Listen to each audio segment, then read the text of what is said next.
What's going on, you guys? Welcome back to the Home Field Podcast. So in today's episode, it's primarily going to be a lot of NFL to go over. So what we'll do is we'll recap all of the Sunday matchups from Week 13 in the NFL. And then we'll also preview some of the matchups that we have for the rest of the week as well. So we've got 3 games left on the Week 13 schedule.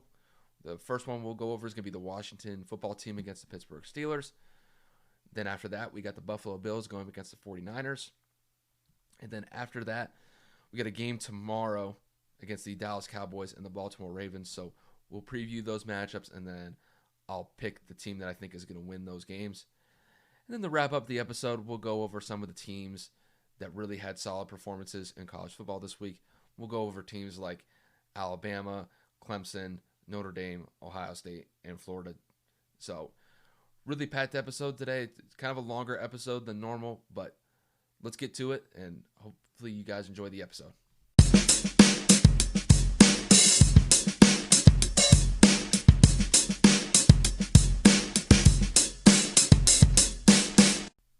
All right, so let's get to the Week 13 games from the NFL first, and then once we're done with all of the games to cover from this week, we'll move on to some of the top 5 teams in the college football ranks.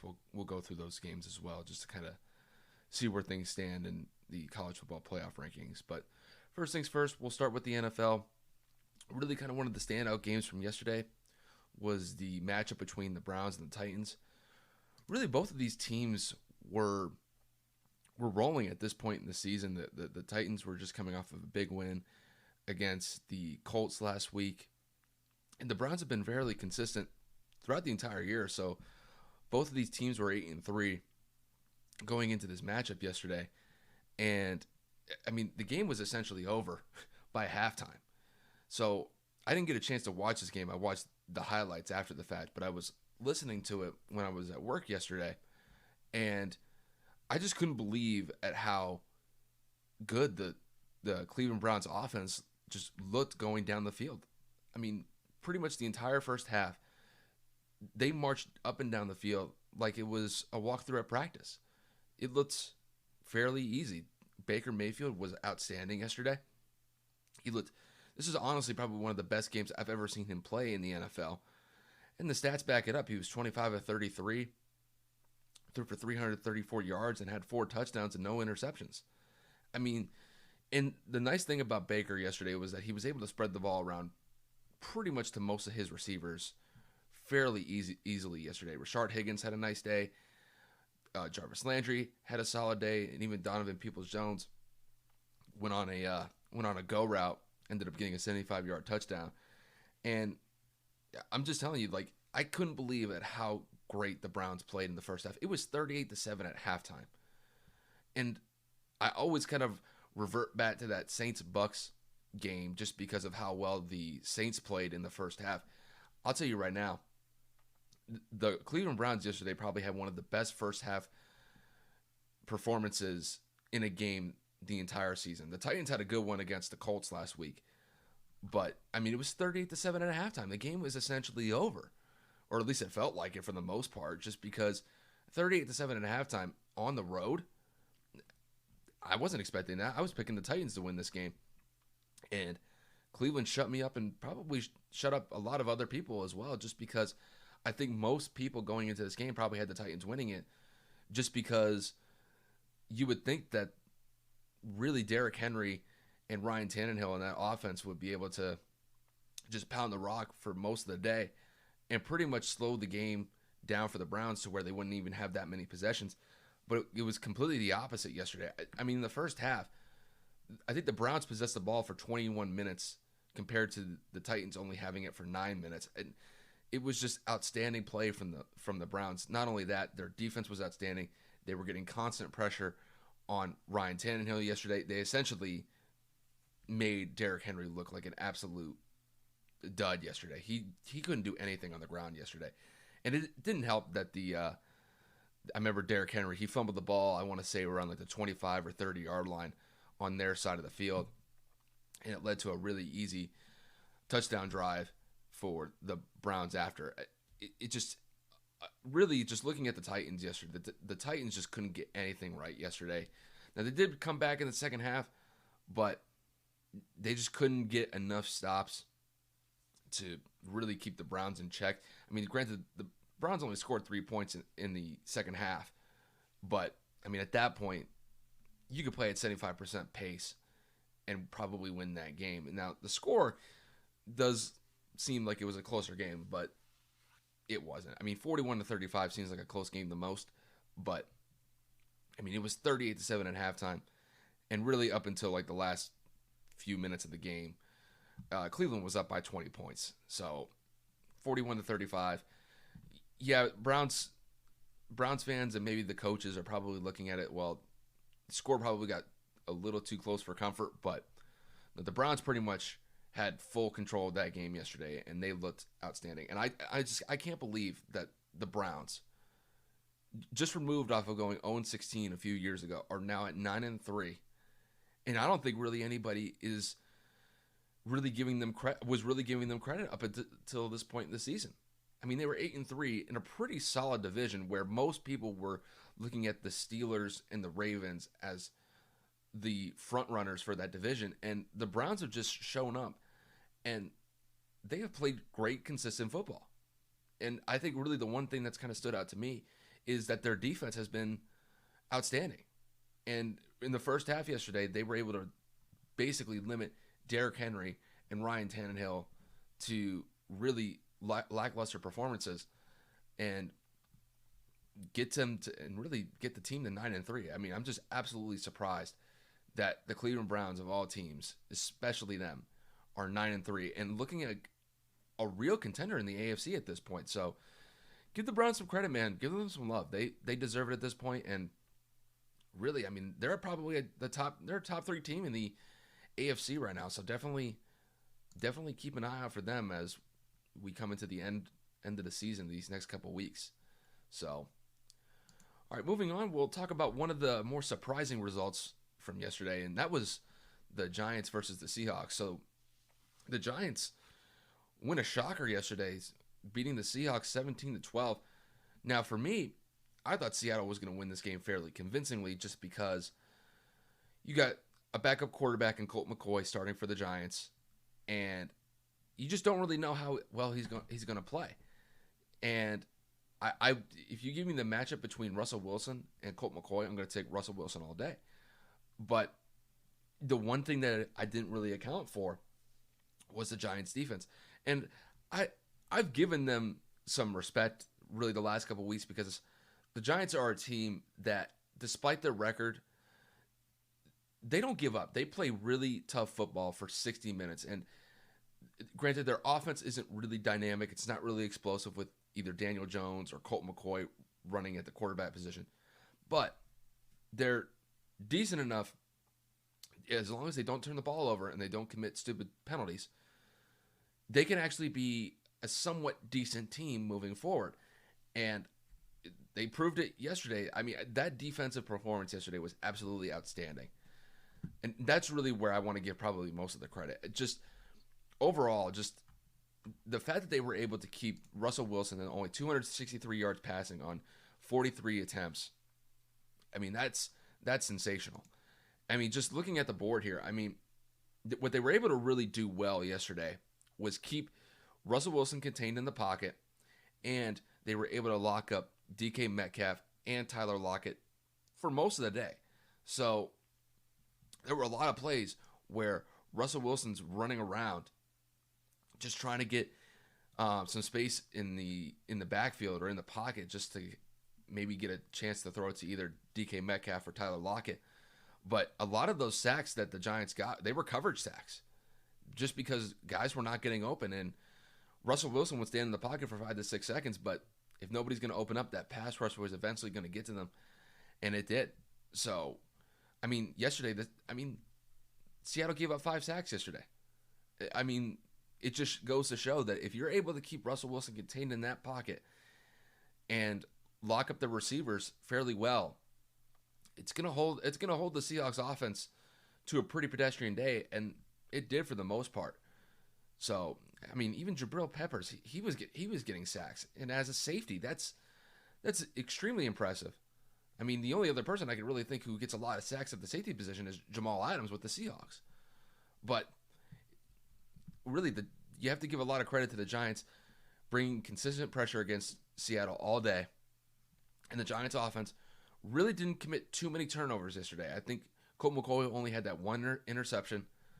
And I thought that they were able to run the ball fairly well. I mean, Wayne Gallman had 16 carries for 135 yards.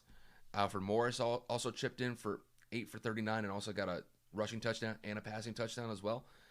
And that proved to be just enough to get the win over Seattle. And I mean, at this point, the Giants are number one in the NFC East.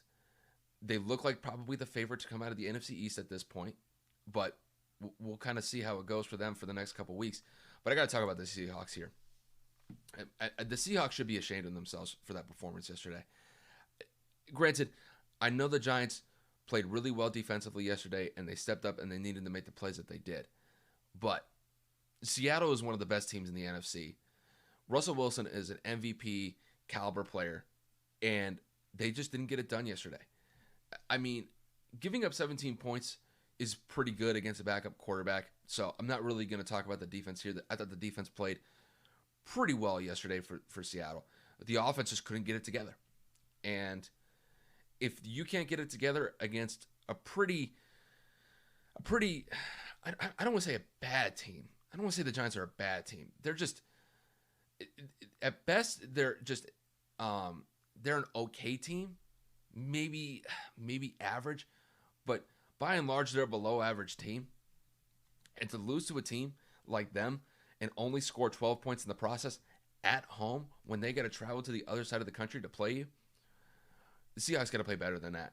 This is one of these games where Seattle's going to look back and they're probably going to look back and say this is a game that we probably should have won, because like I said, they're one of the top dogs in the NFC, and to lose to the Giants in this manner, I just think that's a bad look for Seattle. Seattle should have won this game. I think I had Seattle winning this game by like 10 points when I was making my picks this weekend, and this is a game that they probably should have won. So, I mean, looking forward to Seattle's schedule. You know, they should be able to finish out the season at a decent record, but yeah, they didn't help themselves yesterday in the NFC playoffs, the NFC playoff race. They could have been 9-3 after this performance, and right now they're sitting at 8-4.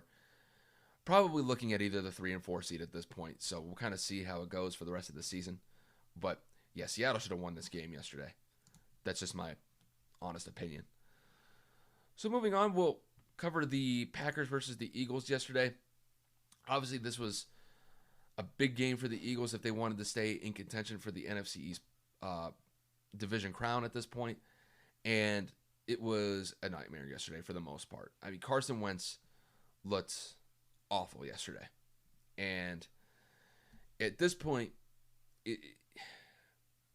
is it really time for a change at the quarterback position for the Eagles? And I think at this point, you can make a valid argument that Jalen Hurts might be a better option for the team moving forward. Just because Carson Wentz in that offense, they just can't get it right. And a lot of times when I'm watching Carson Wentz stand there in the pocket, ready to throw passes, it almost reminds me of when Sam Darnold was playing against the Patriots last year, and he said whenever they were bringing pressure, it was like he was seeing ghosts, even though that they weren't even near him. And that's what I'm seeing from Carson Wentz. A lot of times when he's backing up in the pocket, he's expecting to get hit because the offensive line can't protect him. And I think in large part, it's just shaking his confidence to the point where I don't think he's going to be a viable option for the Eagles this year. But I thought Jalen Hurts actually stepped up pretty admirably and played pretty well for the Eagles yesterday. He was able to generate some points on the offensive side of the ball, and he converted a big 4th and 18 to, I believe, Greg Ward Jr. in the back of the end zone, threw a nice touchdown pass. And then I just like the way that Jalen Hurts was able to move the ball up and down the field for the Eagles offense. It was something that Carson Wentz could not do the entire day outside of maybe the first drive of the game where they were able to get a field goal. But just overall, it's just tough to watch the Eagles, man. The Eagles are just an absolute eyesore at this point. I actually thought the defense held their own against Aaron Rodgers for the most part yesterday, but it's when your offense can't generate good, consistent drive to get some points on the board, eventually that defense is going to crack, and it did, and it really goes to show that if the offense can't get it together, eventually that defense is going to break down, and they're going to give up points, and that's what happened for the most part yesterday. So looking forward for the Eagles, does Carson Wentz start next week? I'm not entirely sure of that. I think at this point, it really doesn't matter who you start because the offensive line is so bad at pass protecting. So whether it's Jalen Hurts or Carson, I don't think it's going to really matter. I think Jalen brings a little bit of a different dynamic because he can extend plays with his feet. But, we'll see. I'm not really convinced that Carson should be the starter or Jalen should be the starter. You can make a point for either player at this point, but it's just a mess in Philadelphia as far as I'm concerned. I mean, Doug Peterson should probably, I'm not going to say that he should be fired, but his seat should definitely be warm at this point because this team is 3-8-1. It looks like they're going absolutely nowhere in a division that is still for the taking. I mean, at 3-8-1, this division is not lost on them, but they're just not showing me anything to make it look like they're going to make some sort of push to get to the NFC East crown. I just don't see it. So the Eagles really got to dig deep here, and they really got to figure this thing out, or else they're going to probably end up looking at this like a 5-10-1 record or like a 4-11-1 record. I'd be really surprised if the Eagles win more than 2 games at this point for the rest of the year. I'd be surprised. If they win 2 games, I'd be really surprised. So they really need to get it together. But then we'll focus on the Packers here. The Packers, they looked outstanding yesterday, except for really the fourth quarter. That fourth quarter, they definitely let their foot off the pedal, and the Eagles did take advantage of it. The Eagles got a touchdown from Jalen Hurts, and then they were able to get a punt return late in the fourth quarter to make it a one-score game when it looked like the entire game, the Packers had full control of that game.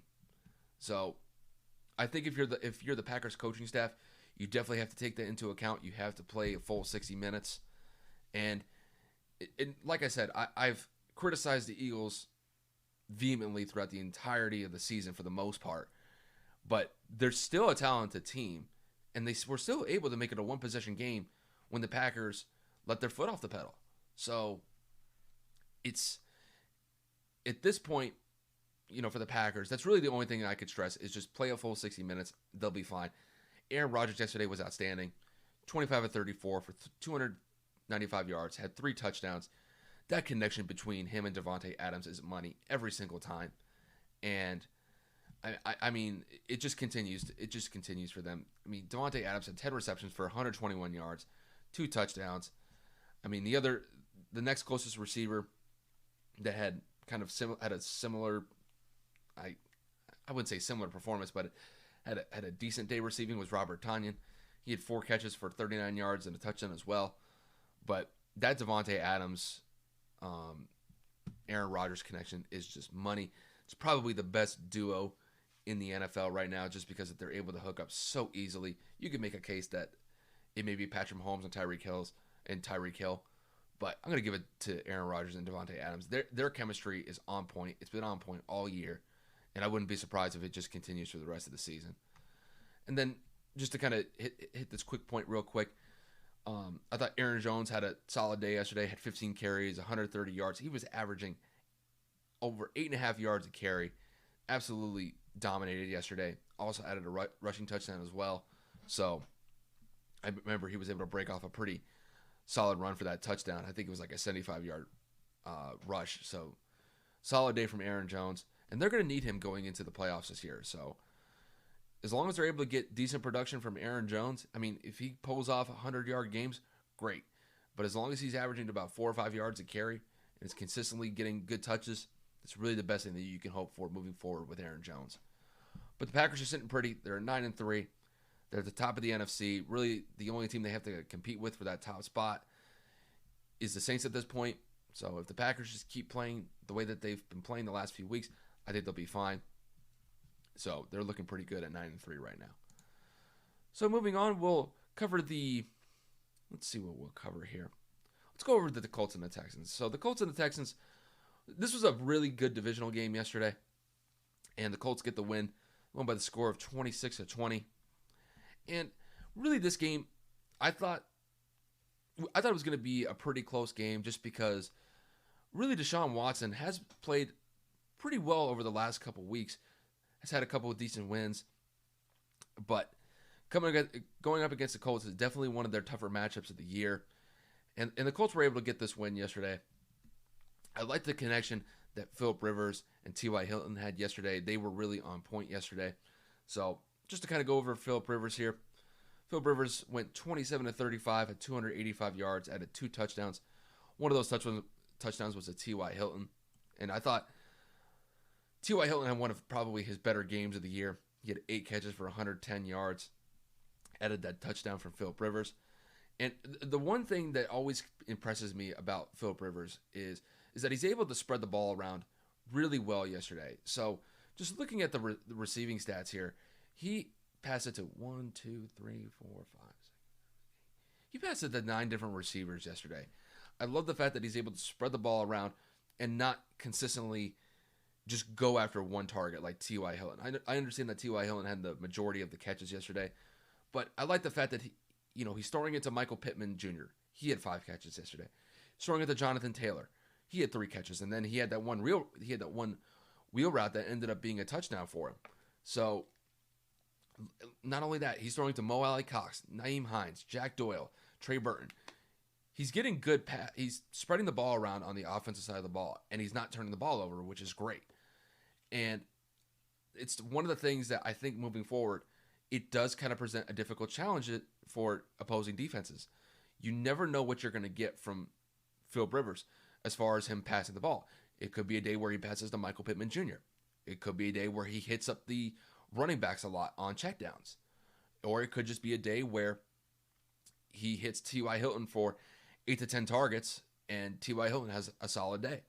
I think if you're able to have that moving forward where you're able to spread the ball around and you don't really know who's going to have the best day receiving, that presents a very good advantage for the Colts moving forward as long as Phillip Rivers doesn't turn the ball over. Now, yesterday, I will say this. I've talked about it before, and I'm going to say it again.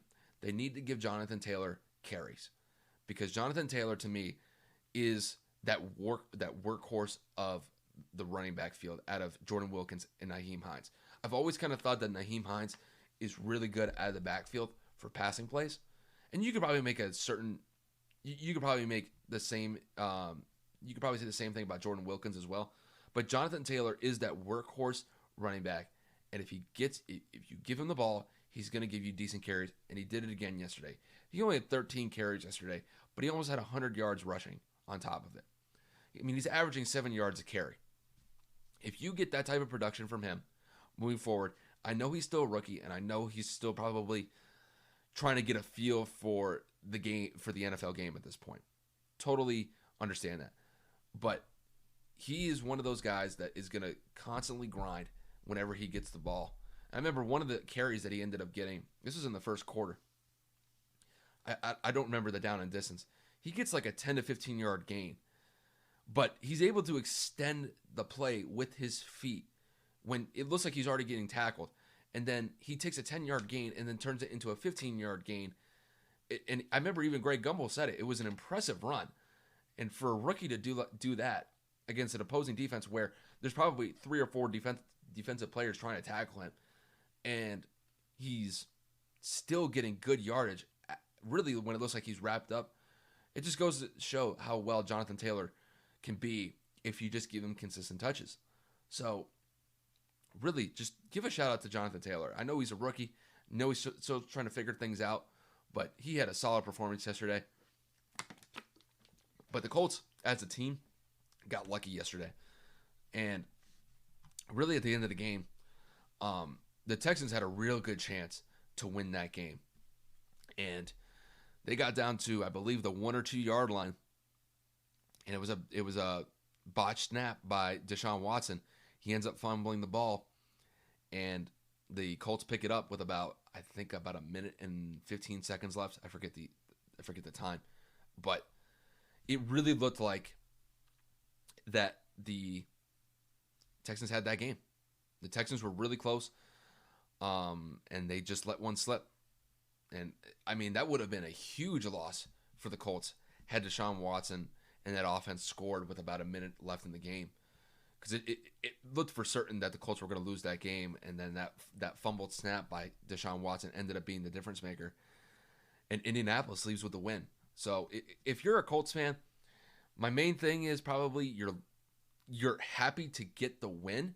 You're probably not happy at how you got it, because more than likely that's a game that you're probably going to lose.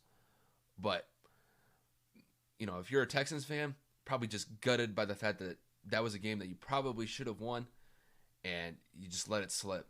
And you definitely got a feel for Deshaun Watson. He definitely looked gutted after that fumble. Definitely knew that it was on him. And, I mean, at this point, if you're looking at Houston, the main thing is just consistency. And they could have potentially been 5-7 if they got that win against the Colts yesterday, but they're sitting at 4-8. So really any chance of like a last minute comeback to try to get into the playoffs is pretty much out of the window at this point. And I mean, just looking at the Colts here, they're 8-4, and they're tied with the Titans at this point. So that AFC South is still up for grabs between the Titans and the Colts. And the Colts have a decent shot here. So you need to kind of pay attention to them over the next couple of weeks. We'll see what happens with them. But if you're a Colts fan, you're happy to get the win, but probably not happy at how that game transpired, especially at the end. And you can make a case that probably the play calling by Frank Reich probably wasn't the best yesterday, but it was enough to get the win. But yeah, if you're a Colts fan, 8-4 is a lot better than 7-5. That's really the one thing that I can probably tell you at this point. So definitely pay attention to the Colts over the next couple weeks, because that AFC South over the next month or so is going to get really interesting. So moving on, we'll move on to the Patriots versus the Chargers. This game was this game shocked me yesterday. I was really surprised at how well the Patriots played. They dominated the Chargers yesterday. I mean, I was listening to this game when I was at work yesterday, and the one thing that really surprised me was the Patriots. Once they got the lead, I mean, they led wire to wire yesterday, and the one thing that surprised me was the fact that they were able to score in different ways. Their special teams yesterday showed up really big. So they got a punt return from Gunnar Olszewski yesterday. I believe he got that in the first quarter, if I remember right. And then the end of first half, when it looks like the Chargers were going to at least get some points on the board to go into halftime 21-3, the Patriots get a blocked field goal, and then Devin McCourty picks it up and then runs it back for a touchdown. So you're looking at a 10-point swing just right there. Instead of going into the half 21-3, the Patriots went in the halftime up 28-0, and it pretty much crushed the Chargers at that point, because the Chargers couldn't get anything offensively going yesterday. I mean, just looking at the stats, I mean, Justin Herbert threw the ball 53 times, and he only had 209 yards passing. I mean, the Patriots defense absolutely locked up the Chargers offense. I mean, Keenan Allen only had 5 catches for 48 yards. Mike Williams only had 4 catches for 43 yards. Then Austin Eckler out of the backfield only had 4 catches for 32 yards. I mean, this team was just held in check all day yesterday.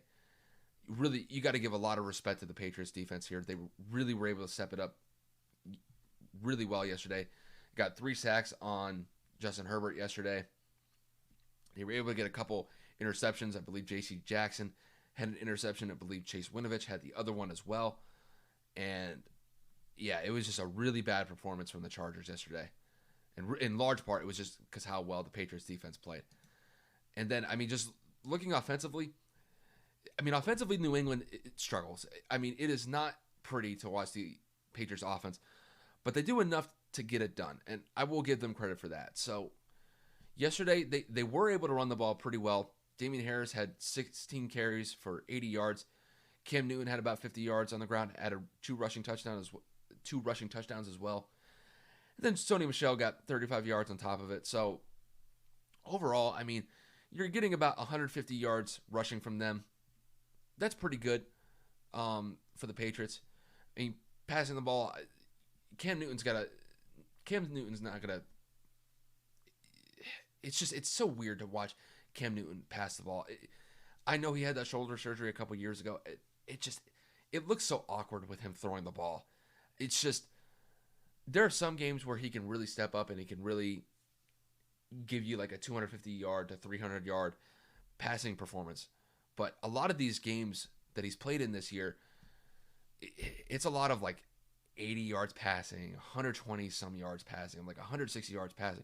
He's not getting it done passing the ball, but they're really not asking him to throw the ball downfield that much. A lot of these passing plays that they have set up for him are pretty short passes. So, I mean, yesterday he was only 12 of 19 for 69 yards. He did have a passing touchdown to N'Keal Harry. So, yeah, we'll kind of wait and see with Cam to kind of see if he at least gets some sort of confidence to at least extend the ball down the field. But the main focus here is the Patriots defense. The Patriots defense absolutely played outstanding yesterday. And right now they're sitting at 6-6. They still have an outside shot to make the playoffs. I don't have a lot of confidence that they'll be able to do that. But, the Patriots are sitting at 6-6. You never know what could happen with them. It's a Bill Belichick-led team. Anything could happen. So keep an eye on them to kind of see if they can kind of squeak their way into that last playoff spot, the number 7 spot. But really good win by the Patriots yesterday. It was one of the better performances of the year. And I remember this is one of those games that I think, looking back, that this could be a real momentum booster for the Patriots if they end up really getting a chance to crack that last spot in the playoff race. I'd be really surprised if they do that, but looking at this game, this could be a real momentum booster for the Patriots to possibly make that run to get the last spot in the AFC playoff race. So moving on, we'll cover the Rams versus the Cardinals. This is probably one of the better games of the day. So you had the Cardinals sitting at 6-5 coming into this game. And then you had the Rams who were sitting at 7-4. Now this is one of these matchups where it's a big divisional matchup. If the Cardinals get this win yesterday, it's a real logjam at the top of the NFC West, because the Seahawks ended up losing yesterday, and then if the Cardinals win, they're sitting at 7-5. The Rams are sitting at 7-5, and then Seahawks sitting at 8-4. All three teams still have a viable chance to get to the top of the NFC West, but the Rams won yesterday by the score of 38-28. Really, I thought the one thing that stood out to me yesterday was the Rams defense was able to hold Kyler Murray largely in check yesterday. So it does seem like that shoulder injury that Kyler Murray's been dealing with the last couple of weeks that has bothered him. But defensively, I thought the Rams were able to get decent pressure on Kyler Murray pretty much for the most part of the day. And at this point, the Rams are just a better team. And I think if you look at like Jared Goff, for example, Jared Goff had a solid day yesterday. He hit 351 yards passing, 37-47 for passing completions compared to attempts. Added a touchdown as well. But the one thing that did stand out to me was the run game yesterday. The run game was big when it needed to be.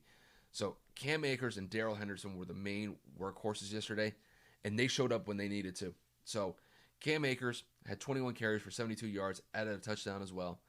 Darrell Henderson had 3 carries for 49 yards and added a touchdown as well. Really solid performances from them. And I like when they run the ball, because I do think sometimes that Sean McVay gets a little bit too pass happy with Jared Goff, because he still threw the ball 47 times yesterday. You got to give these guys, especially your running backs, a chance to run the ball. And in large part, they were able to. Now, Cam Akers only averaged 3.5 yards per carry yesterday. But He's still able to get solid carries from him. Had about 75 yards rushing. If you're able to get decent production from their running backs, the Rams are not that bad of an offense. I just think sometimes they do get too pass happy with Jared Goff, and then if he's not having the best day, it really kind of sets the Rams back. But in large part, give credit to the Rams offense. They put up 38 points on the road against the Cardinals. And just kind of looking at the Cardinals here, the one thing that's been kind of suspect for the Cardinals all year has been their defense. Whether it was against the Bills, whether it was against the Patriots, and now against the Rams, they give up points. And I remember even against Seattle a couple weeks ago, they gave up points. And I mean, giving up 38 points at home, I mean, that is not a good look. And it's really, I think, one of the things that's holding this team back is their defense. I think Kyler Murray and the offense are doing pretty solid so far this year. I mean, they've been consistent, but it's the defense that's had really inconsistent performances. I mean, really, realistically, the Cardinals are a Hail Mary pass from being. If that Hail Mary pass against the Buffalo Bills doesn't connect with DeAndre Hopkins, I mean, right now they're sitting at 5-7. So I think there was a lot of momentum after that game-winning touchdown that the Cardinals had against the Bills a couple weeks ago. But since then, they've been inconsistent. Granted, Kyler Murray's been injured, and I'll give him a little bit of excuse there. But the defense has not stepped up. And if the defense is not going to play well, especially these last couple weeks they haven't, they're not going to go anywhere. So, I mean, realistically, this team could realistically be 5-7 at this point instead of 6-6. So, if the Cardinals are going to go anywhere, they need to get that defense straightened out, because until that happens, they could keep losing games because Kyler Murray can only carry that team so far on a bum shoulder. So we'll definitely have to see how the rest of the season goes for the Cardinals. And the Rams are currently tied with the Seahawks 8-4.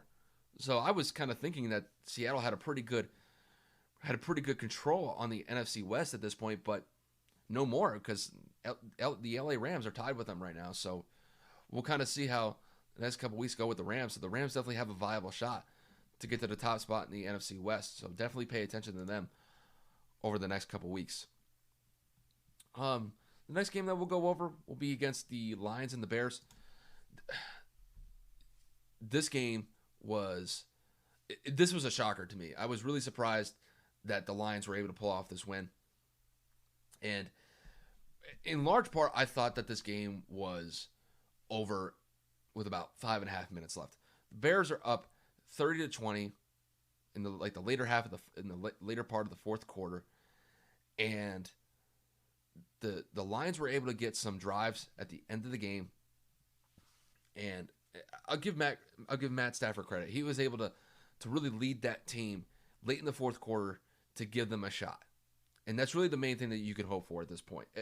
That's really the main thing that you could hope for. Remember, he threw a touchdown pass to Marvin Jones with about, I want to say, maybe 2.5 minutes left in the game. I'm not sure. Threw a nice touchdown pass to Marvin Jones to get the lead, to get the deficit cut to 3, and then a fumble by Mitchell Trubisky. Absolutely screwed the Bears over. They fumbled the ball on like the 25-yard line on their side of the field. I think it was under the 2-minute warning at that point. And then Adrian Peterson just absolutely ran over everybody on his rushing touchdown with about, I want to say, like a minute left in the game, and put them up 34-30. It just a really solid performance from the Lions in the fourth quarter when they needed it. This was a big win for them. This was their first win after the firing of Matt Patricia. So it was definitely a good win for them. But we need to talk about the Bears here. I said it a couple days ago on the last episode of the podcast. If the Bears didn't get this win, you really need to just start really evaluating the quarterback position for next year. Because as far as I'm concerned, Mitchell Trubisky and Nick Foles are, I wouldn't say that either of them are the option moving forward for the Bears next year. Because, I mean, I didn't even think that Mitchell Trubisky played that bad yesterday. He was 26-34 and threw 267 yards and had a touchdown. But just you cannot have that mental mistake in the fourth quarter when really all you're trying to do is just kind of kill the clock and then maintain possession. And they weren't able to do it yesterday. And that's on Mitchell Trubisky's shoulders once again. And it's one of those things that quarterback play with the Chicago Bears has always been inconsistent. And when you needed to get just a drive to just drain some of the clock and potentially pin Detroit deep in their own side of the field with either no timeouts and limited time to maybe get some sort of game-tying field goal, you turn the ball over on your side of the field and you give just a golden opportunity to Detroit to take advantage of it, and they do, and they score with about a minute left in the game to go up 34-30. The Bears should have won this game yesterday. I mean, to be up 30-20 with about 5.5 minutes left, it seems like you've been in control for most of the game, and then you let one slip like that. That's a really bad loss for the Bears. The Bears have been a very frustrating team to watch this year, especially on the offensive side of the ball. But yeah, just the Bears, man. The Bears are just a tough team to watch, and yeah, it's a very frustrating performance yesterday because they probably should have won that game yesterday. But shout out to Detroit. They definitely needed that win yesterday after the firing of Matt Patricia, and they got it. So good on the Lions yesterday. Give them credit for that. So we'll talk about the Chiefs versus the Broncos next. So this was actually a more competitive game than I thought it was going to be. So the Chiefs end up winning this one. Close game by the score of 22-16. 22-16, excuse me. I was really kind of surprised at how close this game was.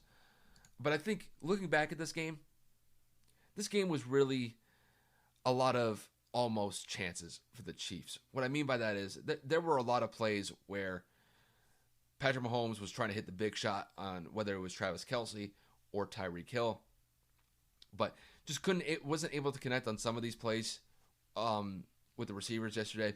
I didn't really think that Patrick Mahomes played bad. He was 25 of 40, threw for 318 yards and threw a touchdown. I didn't necessarily think that Patrick Mahomes was that bad. It just missed a couple throws yesterday, and they did have one touchdown to Tyreek Hill that got called back, where I forget who Tyreek Hill was matched up against, but Patrick Mahomes just threw an absolute bomb to Hill. Hill catches it. He stands on the 1-yard line and just stares down the cornerback that he was going up against, and then does a backflip in the end zone. It didn't end up standing because the Chiefs had a holding penalty, but yeah, just this game for the Chiefs. Looking back, they'll probably be happy that they got this win here, but this is a game that they probably should have put up 30, 35 points. They had a couple opportunities that just couldn't capitalize on them. Just looking at the Broncos here, the Broncos are just they're going through some growing pains right now with Drew Lock. The one thing that I can say about Drew Lock is that he's always trying, and I think to a certain extent that trying thing does get him in trouble, because there are times when he tries to extend the play when he doesn't need to. It's like if he's out of the pocket and there's nobody open, sometimes he'll force the ball down the field to try to get it to a receiver, and then that usually ends up either in a knockdown pass or potentially an interception. And he had a few of those yesterday. And the second interception that he had, I'm not really going to focus on that because he's just trying to extend. He's just trying to get them down the field to try to get them to try to get them within scoring distance. But the main thing with Drew Lock is don't overcomplicate things. I think the one thing that Broncos fans should probably look forward to with Drew Lock is there are times where there are times where he can flash. And I think the one thing that they need to do is they need to simplify some of the routes for Drew Lock. Because I think sometimes when he tries to force a ball downfield, 30, 40 yards, he can make those plays. But I think he's a lot more comfortable with those short intermediate routes. So I think if you're the Broncos moving forward with the play calling, definitely try to hit up the receivers on some short intermediate routes. I think just that way you're able to build some confidence and instill some consistency with Drew Lock moving forward at the quarterback position. But overall, I didn't think the defense actually played that bad yesterday.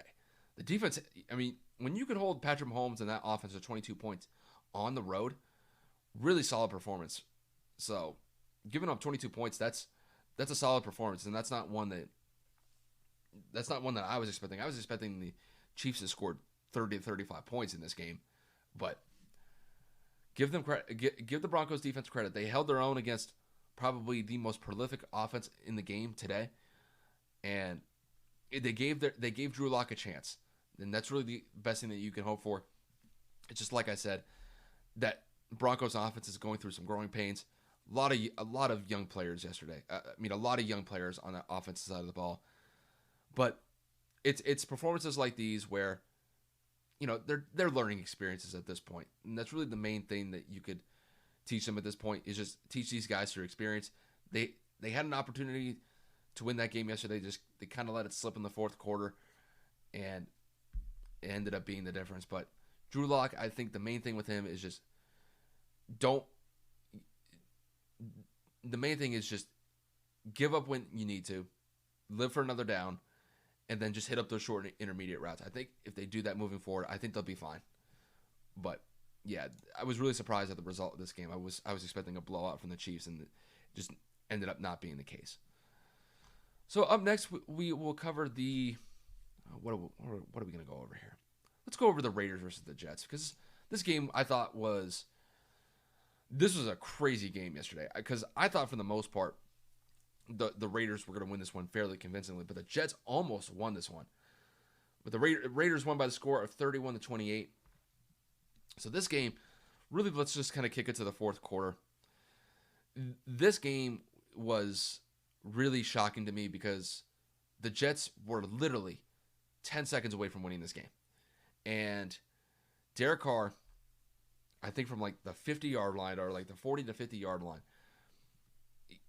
gets the ball and just throws an absolute bomb to Henry Ruggs and just throws a drop in the bucket to Henry Ruggs for a game-winning touchdown with 5 seconds left. It looked like the Jets were going to finally win a game this year.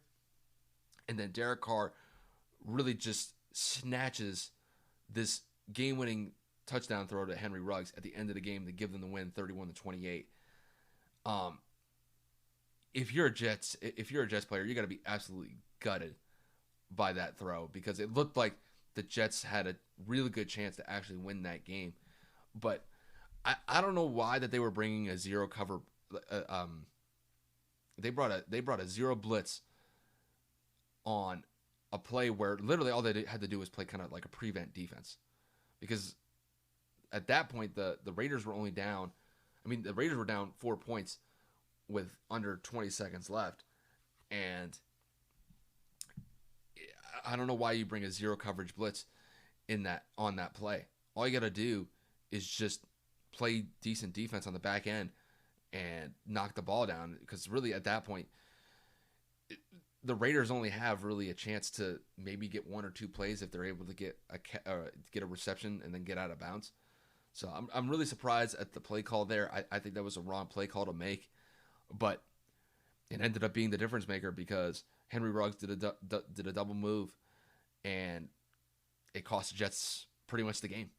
So, if you're the Raiders at this point, you're probably not happy that you damn near lost to the Jets, but you're happy to at least get out of New York with a win. You're 7-5. You're still a viable team in the AFC playoff race at this point, so they're definitely going for a wild card spot. They're not going to have a chance to win the AFC West at this point. The AFC West is already locked up with the Chiefs.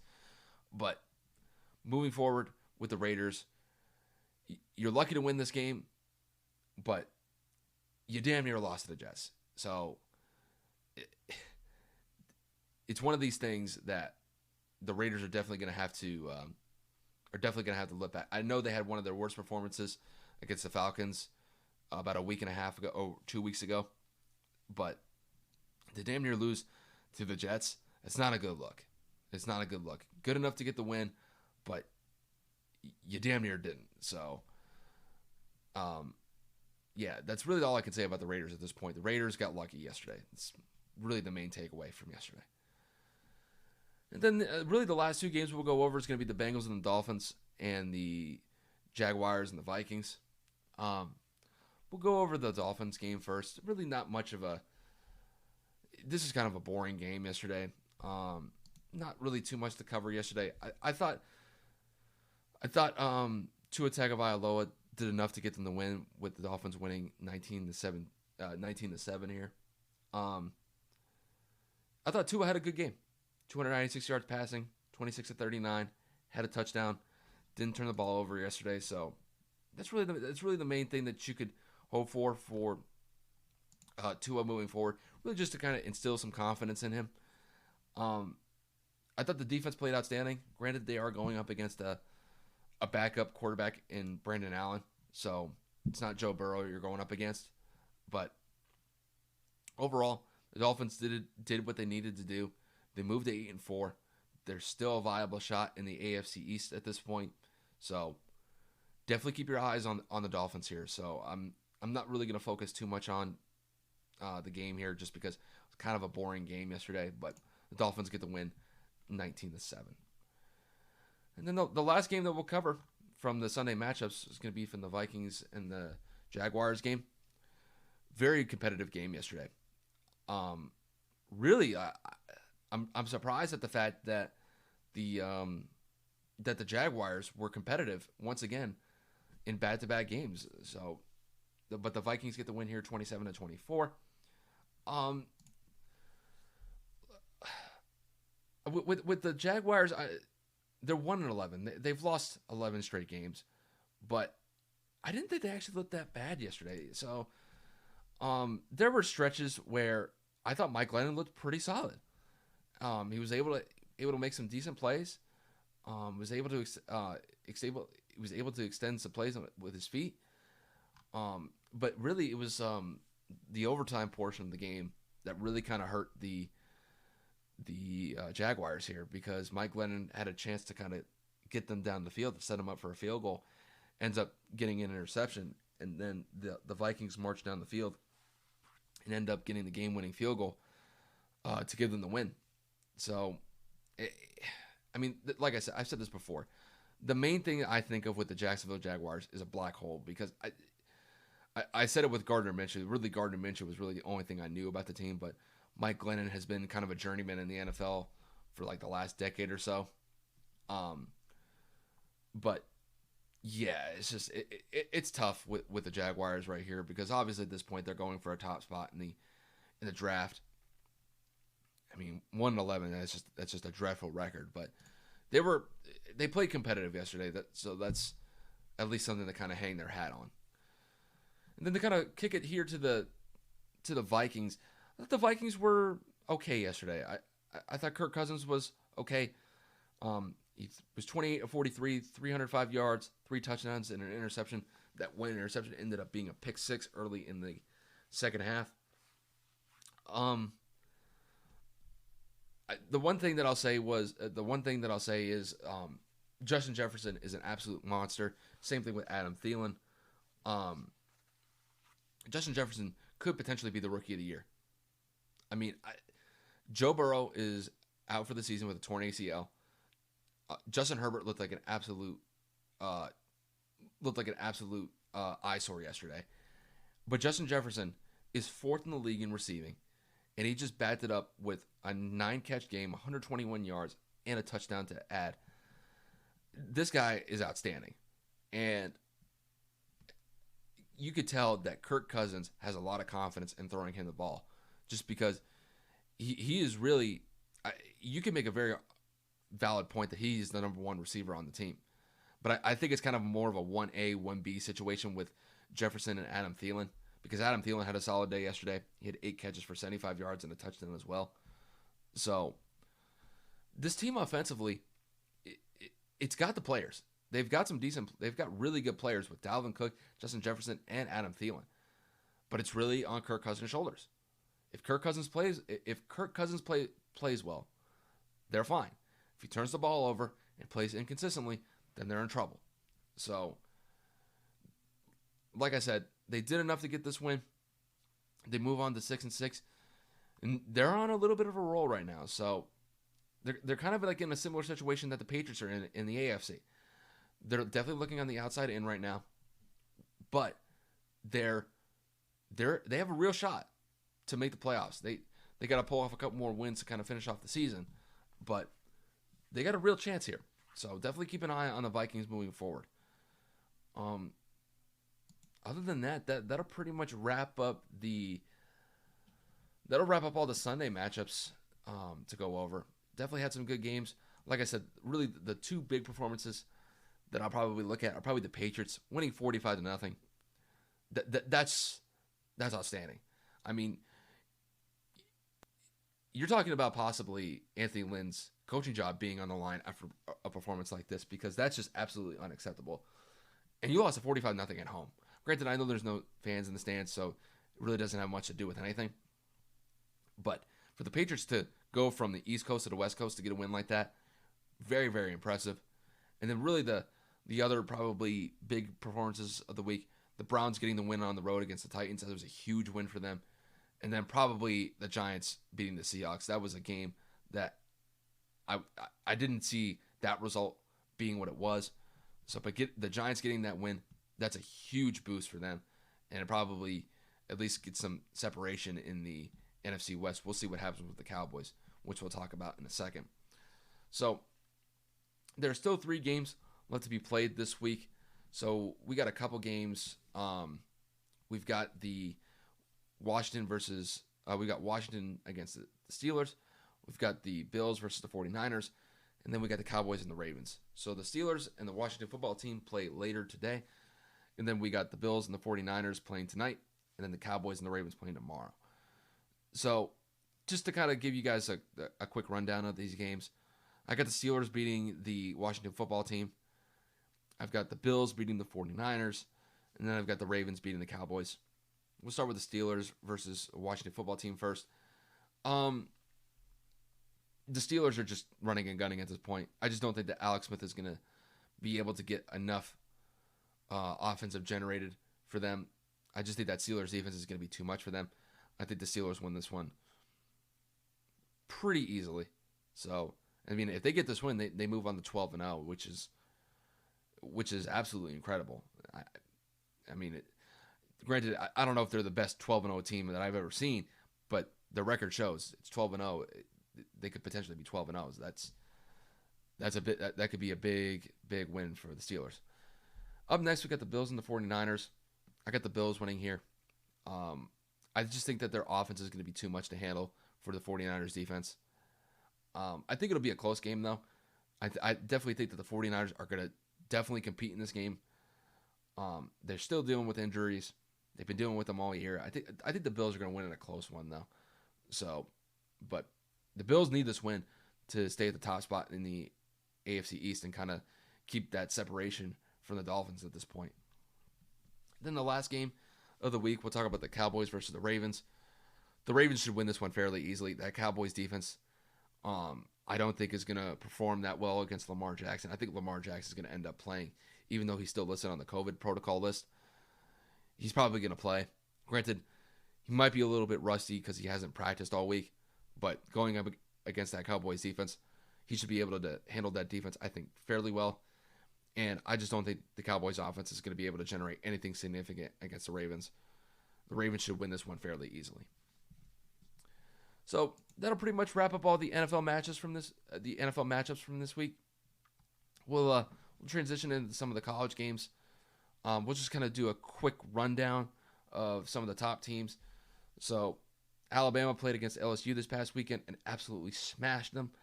Won by the score of 55-17. I mean, just the model of consistency from Alabama here. Just roll tide.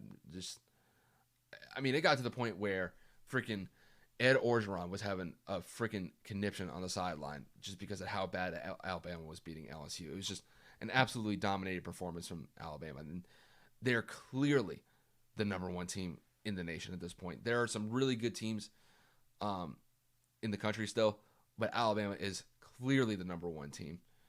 We'll move on to Notre Dame since they're the number 2 team in the country right now. So they played against Syracuse the other day, and they won by the score of 45-21. Notre Dame just continued to roll.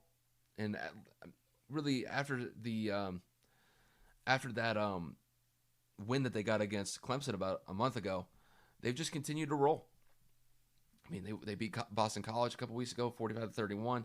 They beat UNC on the road, who was ranked 17 at the time, 31-17, and then you get a nice win at home, 45-21. They just continue to roll, and they are setting themselves up for a date with Clemson in the ACC championship. So it'll definitely be a interesting matchup between those two teams, because in the first matchup, Trevor Lawrence was not playing in that game due to COVID.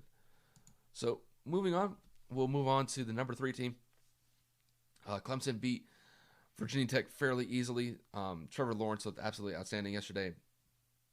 The offense put up 45 points, and the defense just absolutely held down Virginia Tech yesterday, only giving up 10 points. Like I said, the main thing to focus on here is that matchup between Clemson and Notre Dame in the ACC championship game.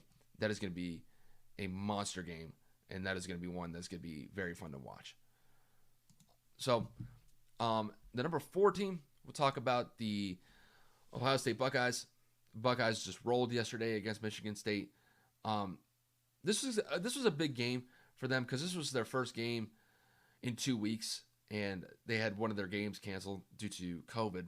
I forget who they were playing, but one of their games got canceled because of COVID. But they looked absolutely outstanding yesterday, 52-12. And to do that on the road, absolutely outstanding from Ohio State. They're definitely a top 4 team at this point, and right now they're setting themselves up pretty well. They play Michigan next week. That's gonna be a beatdown.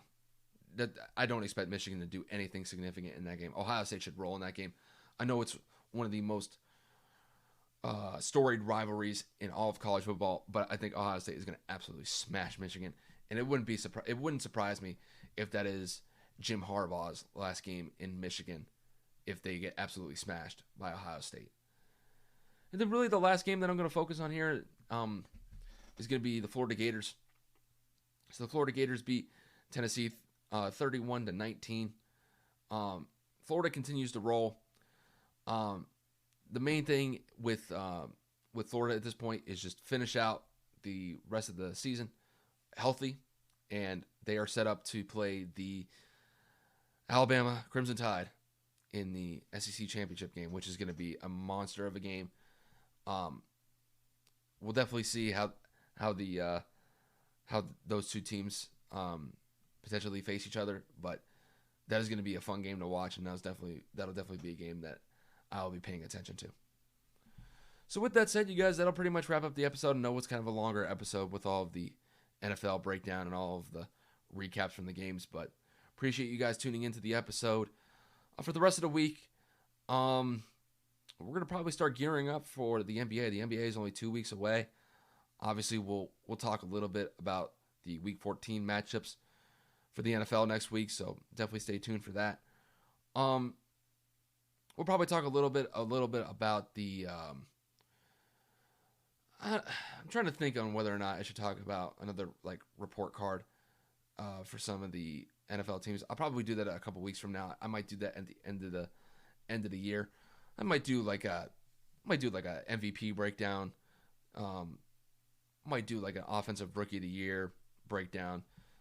I might do kind of like an awards update at this point, kind of show you guys who I think is leading the pack in some of the MVP races, offensive player of the year stuff, just kind of things of those nature. So, well, definitely keep an eye out for that. But other than that, you guys, I'll wrap it up here. Thanks for tuning in, and take it easy.